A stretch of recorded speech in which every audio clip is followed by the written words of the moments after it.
Hey, everybody. Thanks so much for joining me. I have an extra special guest today, and I can't wait for you to meet him. I'm going to introduce him. While I'm introducing him, please write your name in the comment section and write where in the world you're watching from, because we've had people from all over the world, and it's so exciting. And I love to give you a shout out for whatever that's worth. My guest, Kennith Allen Thomas, is an American author, speaker, leadership development coach, helping companies lead their teams to build a better quality of life and increase the culture and vision of the company at the same time. Kenny is known for his heroic leadership efforts in helping his special needs son, Kristian, who has Down syndrome, defeat leukemia in half the time projected by doctors in just 149 days. Kenneth now hosts seminars and workshops while also speaking for organizations increasing their team mindset for better success personally and professionally. And I'm not done yet. With over 20 years of experience as a choreographer in the entertainment industry, Kenny now has excelled to a new level, taking the principles of leader in dance and choreography to help companies get the best out of their employees and drive more success to the company. Kenny, thanks so much for joining me. Oh, thank you for having me. I love that little intro you got there. Wow, I had a little help, but thank you Yeah. so much. Yes, yes. I am so excited to talk to you. I saw you on Fox News the other morning, Yeah. and I immediately reached out to you on Instagram. And just to, because sometimes we only hear the negative stuff, and I just wanted to compliment you for being so positive in the face of adversity. How does that happen? How do you do that? And tell us a little bit. How's your son doing? And how did the dance transform his ability and your ability to help him heal from leukemia? Yeah, for sure. Well, first and foremost, jumping into the negative side of things, how, a lot of things, a lot of what we see is negative all the time. I remember Martin Luther King saying, hate cannot drive out hate. Only love can do that, right? So it's like negativity cannot drive out negativity. Only a positive can actually do that. So, I live by that, every day. And the reason why I am so positive is because I've been through so much negative in my life. I've been here 37 years now, so I've gone through, quite a bit of difficult moments that many people probably have not experienced. But those experiences helped me along the way, helped me in my journey, helped me help other people, especially with my son Kristian. And jumping into him, he was born with Down syndrome, which is trisomy 21. For those that don't know what that is, that basically means that Kristian has 47 chromosomes instead of 46 chromosomes. And the 21st chromosome that he has 3 copies of the same gene. So what's remarkable about his condition is that you said earlier that he beat cancer in 149 days. The actual gene that he has, already placed in his body was what helped him beat cancer. If me or you were to have the same particular cancer that he had, only having 46 chromosomes, we would have a 30 to 40% survival rate. Kristian had a 80 to 90% survival rate because of that extra chromosome gene that was already placed inside of him. So a lot of times what I tell people, you got to use your gift to make the shift. You got to use what you already have inside you to get to that next level, to overcome that type of adversity. For me, it was more so my positive attitude and outlook on life, and looking at life from a different perspective, not willing to accept negativity, but experience negativity. And I tell people this all the time. If you receive negativity, then you can't reign. But if you experience negativity, then you can still reign. We're in the process now of training for reigning, right? So you want to be able to experience something, not necessarily receive it. Receiving it means that you accept it. For example, someone may say like, you're horrible at basketball. But if you believe that you're horrible at basketball, then you are horrible at basketball. But if someone says that you're horrible at basketball and you tend not to believe that, and you want to continue to move forward and continue to practice and be better at basketball, then guess what? You just experienced somebody hating on you at the end of the day. So for me and my son, we didn't accept cancer. We just went through it and we experienced it, and we're using it now to elevate others. The video that caught my attention was you were in the hospital, or he was in the hospital, and you Yeah. were at his bedside dancing. Yeah. And Yes. I went, I got to talk to that guy.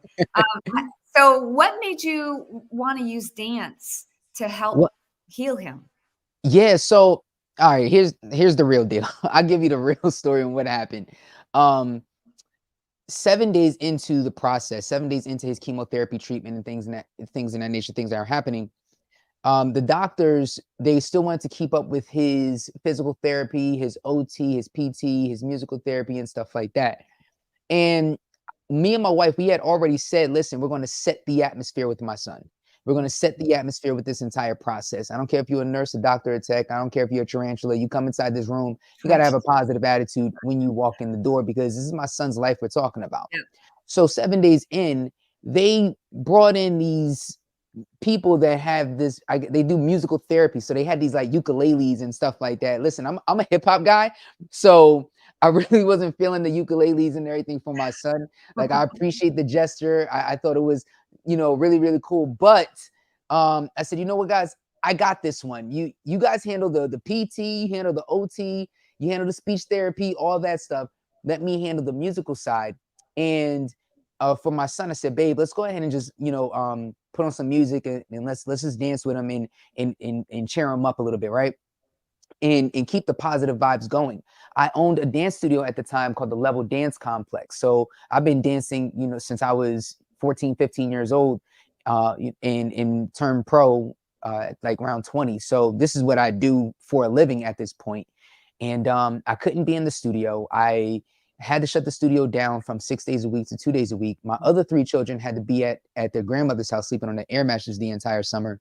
We just needed something that was just going to be a pick me up, something that was going to uplift us, something that was going to make us feel great. And dancing does that for us. So the Mhm. minute I started dancing and I threw on some James Brown, Kristian is over here. He's waving his little hand.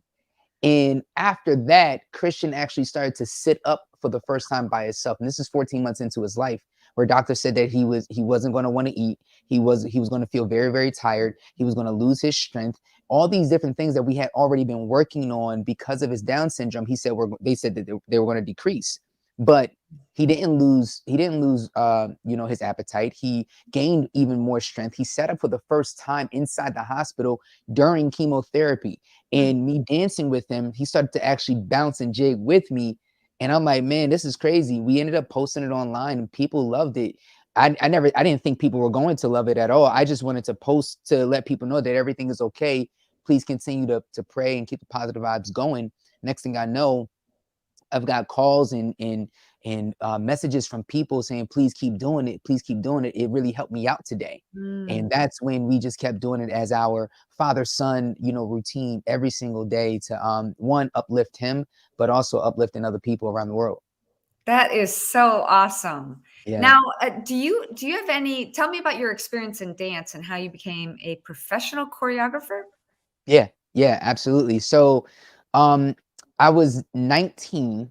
I was a sophomore in college at the time, and one of my good friends, Bryce, he was my next door neighbor. He knocks on my door. He knew I was a dancer from around the way. I used to dance in the clubs and in the street and stuff like that. And he was putting together this dance crew. He wasn't a dancer at the time. He is now, but he wasn't a dancer at the time. And none of us actually had any type of professional dance experience or anything like that. Everything that we learned was on the street, or what from watching music videos and things in that nature, tapes if we can get our hands on the tape. And he knocked on my door and said he wanted to start this crew, and I joined the crew, and we ended up going to Philly every week to go battle and be in the hip hop dance scene. And one thing led to another, where I dropped out of college and I said, Mom, I'm not going to be architect no more. Nope. I'm going to go dance for the rest of my life, and that's what I want to do with my career.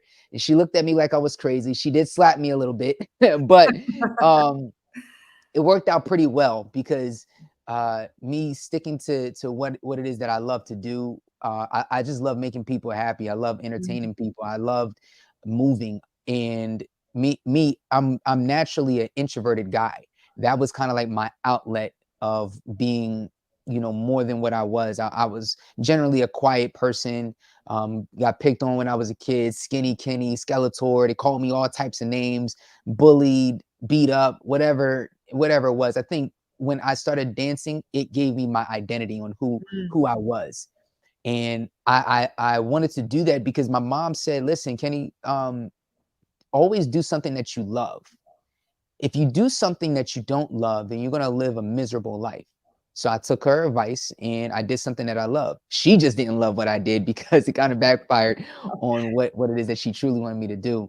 But when I started dancing, I started working at the YMCA, teaching kids there. At first, I was a counselor, and then my boss knew that I was a dancer and gave me a class for $17 a class. $17 a class, 1 hour, you get $17. Nowadays, that's that's not even a thing. But at the time, $17, That's go a out. lot. And, yeah, That right. was a lot. When I first started teaching group fitness classes, I was making $12 an hour. I mean, I thought Yeah, that see? was a lot. Right. So now, if I mean, more recently, if I'm teaching a class, you're talking 120, $150 an Yeah, hour, yeah. at this point. But at that, I just love to do it, and I love to help people. And I think it was really my first interaction, or my second interaction in a form of leadership. My first interaction was with my sister growing up, but this is like my second part of training when it came to leadership and things of that nature. So I think that's why I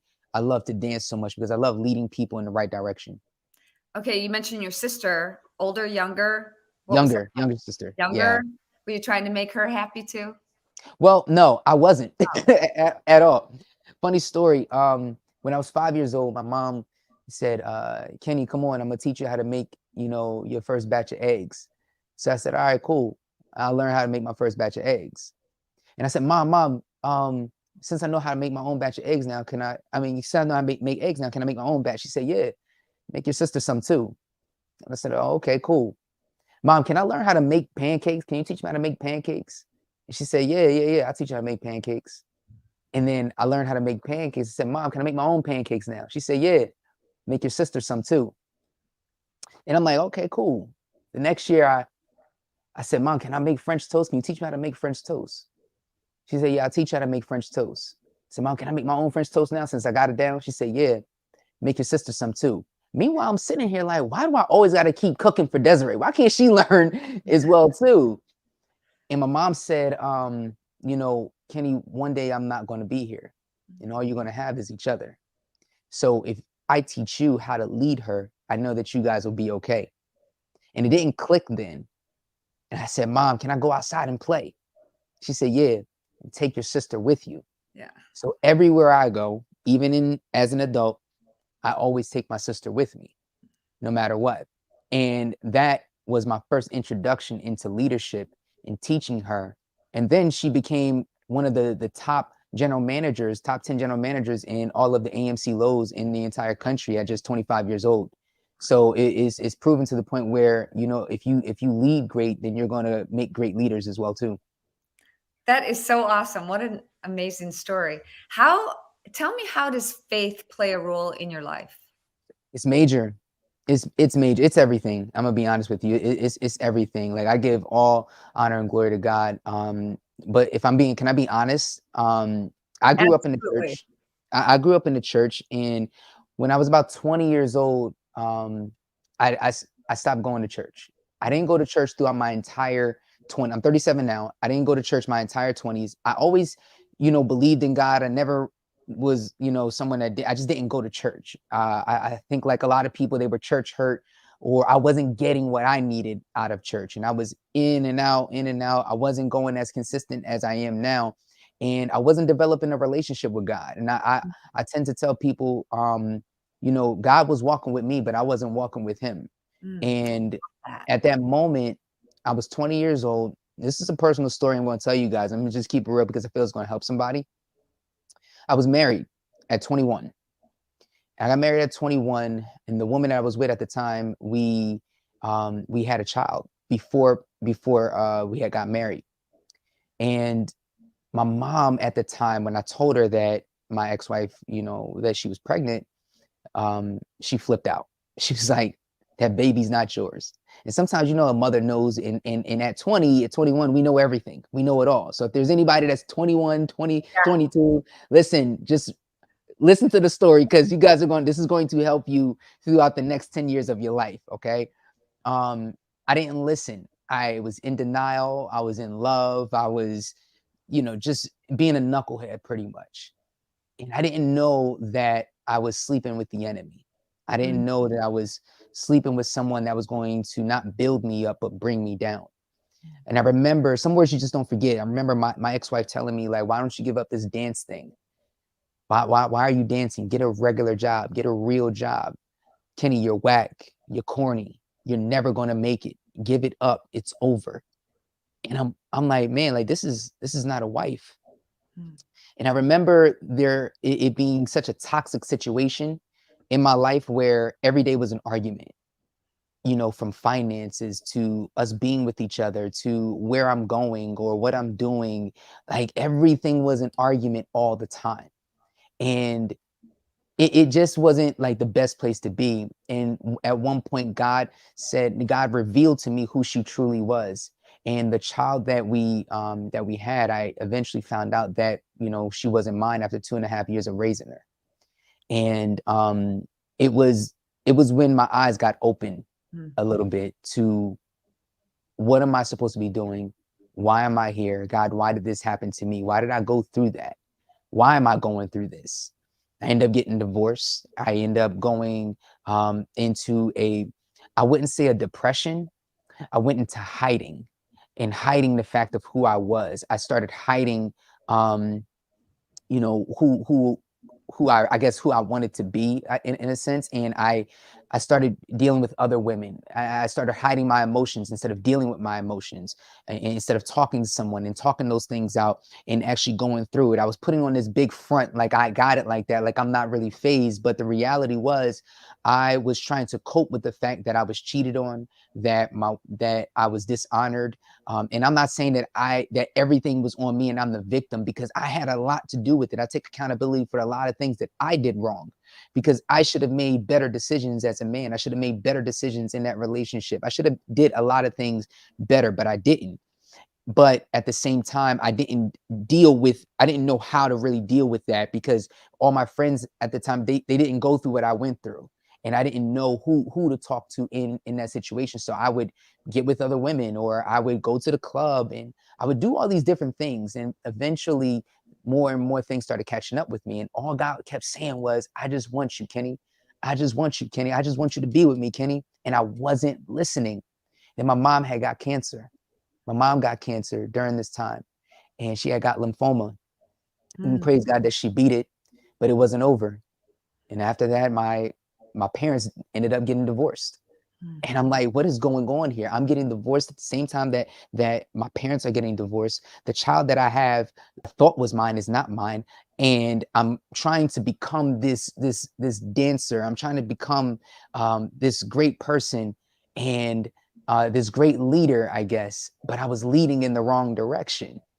And then years go by, more years go by, and I'm still not getting it. I'm still not going through. I get a little bit. You ever go through life and you just get a little bit and you think everything is great, and then because you're not giving God all the glory, he then strips it away from you again and again and again. And that's what was really happening to me in my life until I met my wife, until I met, Josie.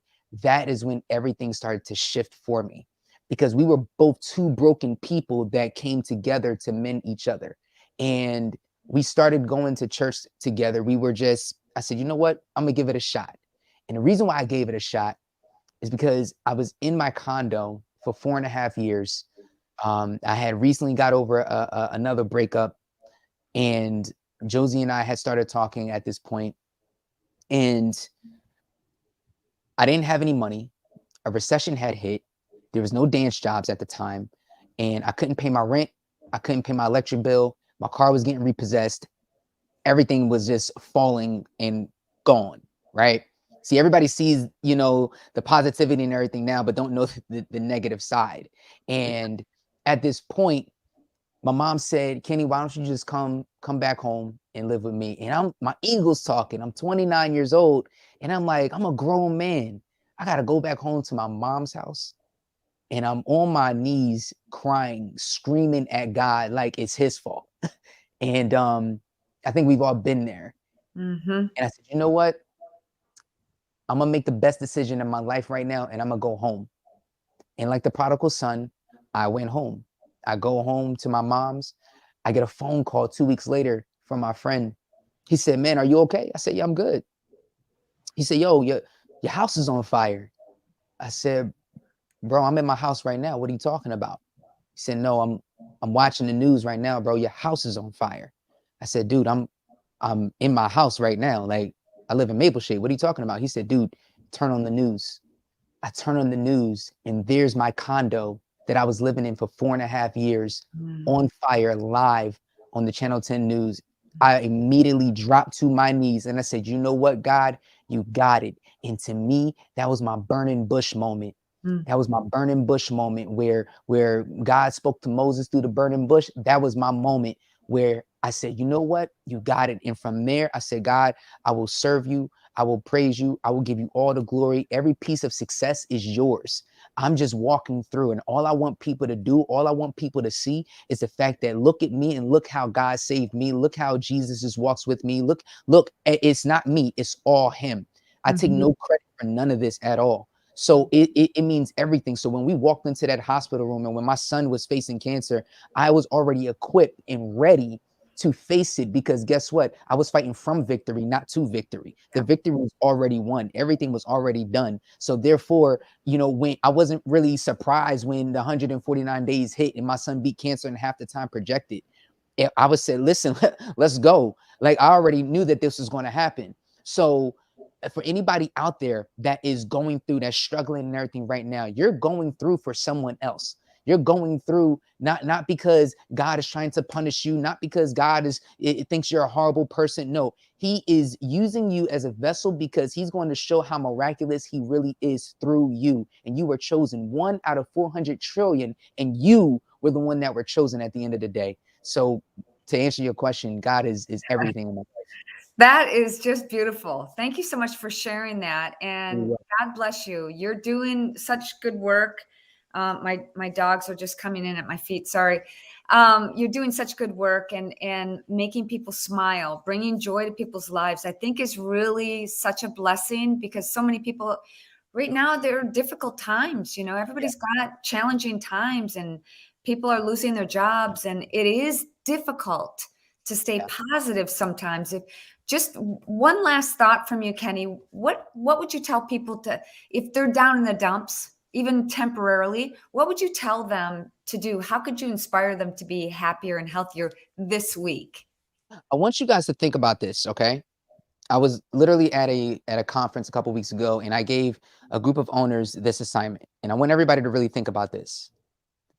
I want you guys to tonight, and whenever you're listening this, if this is a replay, do this as soon as you're done listening. I want you to close your eyes, and I want you to visualize your life 2 years from now, 5 years from now, 7 years from now, tomorrow, right? And I want you to think about everything that's happening at that moment. What type of house do you live in? What type of car you drive in? What type of job do you have? What's your faith level with life, like with God? What's your faith level with your relationship? What's your relationships like? What type of relationships do you have? What's your children like? Who's in your life? Who's out of your life? Imagine yourself making money hand over fist, and money is not even an issue. Imagine yourself, just going through life and you're doing everything that you actually desire. Everything that you wanted to achieve, you're achieving it, and you're going for more, and you're living beyond measure. I want you to visualize that. And as you're going through, okay, you're going to understand that you're going to go through challenges, you're going to go through rough times, you're going to go through those hard times. And every time that you go through those things, I want you to go to this place. I want you to go to this happy place, this peaceful place. And I want you to visualize, because here's the deal. You see it already. Because when you see it, you can achieve it. When Mhm. you see it and you visualize it and you see it, once it's an idea inside your mind, it can actually happen. The cell phone that I'm holding in my hand was in someone's mind before it became a physical thing. So you have to understand the power that you already possess. Okay. So I want you to visualize, number one. Number two, I want you to think about the culture that you're going to build. What's the culture inside your family? What's the culture inside your business? The culture inside your community? What type of culture are you building? Right? So we got the vision, then we got the culture. Because once you got the vision, then you can show people what the culture is going to be like. Once you show people what the culture is going to be like, then you can start building on the leadership. And then that's going to create not generational curses, but generational blessings, right? It's going to continue to move on over and over and over and over again. Why? Because we've got a vision and we know exactly where we're going. The reason why people may get so upset when things get down is because they lost their way and they don't know exactly where they're going. When you don't know where you're going, what happens? You panic, right? You get flustered, you get worried, you start going all over the place. Depression hits, anxiety hits. Why? Because you don't know where you're going. But notice how the people that know where they're going, they never, ever, ever get shaken, right? Yeah. They never get shaken. And if they do get shaken, they're not forsaken. I said, if they do get shaken, they're not forsaken. So we got to understand where we're going in life. I need you guys to start writing down your vision and sticking to the plan, and then reverse engineer and work that thing backwards. And this is the last thing that I'll say Yes. here. Okay. You have to set the atmosphere. And when I say set the atmosphere, what does life look like in the morning? Who's in your life? Who's not in your life? What is there more of? What is there less of when you set the atmosphere, right? And that could be music that's being played, the type of music that you listen to. Be careful of who is in your life. I always say this, evaluate your circle like your life depends on it, because it does. Okay. So who's supposed to be in, who's supposed to be out. And then you want to develop those pillars of strength. Those pillars of strength are recognizing all the negatives that are in your life. Okay. And in focusing on the positives that are in your life to combat those negatives. Okay. And then that last thing, that last piece is using your gift to make the shift. What are you gifted at? What did God give you? Use it. I said, what did Yeah. God give you? Use it. When we change the mind, y'all, we change the game. Amen. That's Yeah. awesome. I've had a couple people posting comments like, I want to buy his books. Do you have a book out? Can you? Yeah, for sure, You for do? sure. Okay, Yeah, good. I do have a book out. It's called Remove Yourself to Improve Yourself. That's awesome. Remove Well, yourself to improve yourself. Yes. everybody go to KennithAllenThomas.com. Kenny, Yeah, you thank you can so grab it much for there. joining me here. You are awesome. God bless you and your family. And thank you so much for being here. Thank you so much for having me. All right, guys, have a great day. I'll talk to you soon. Bye.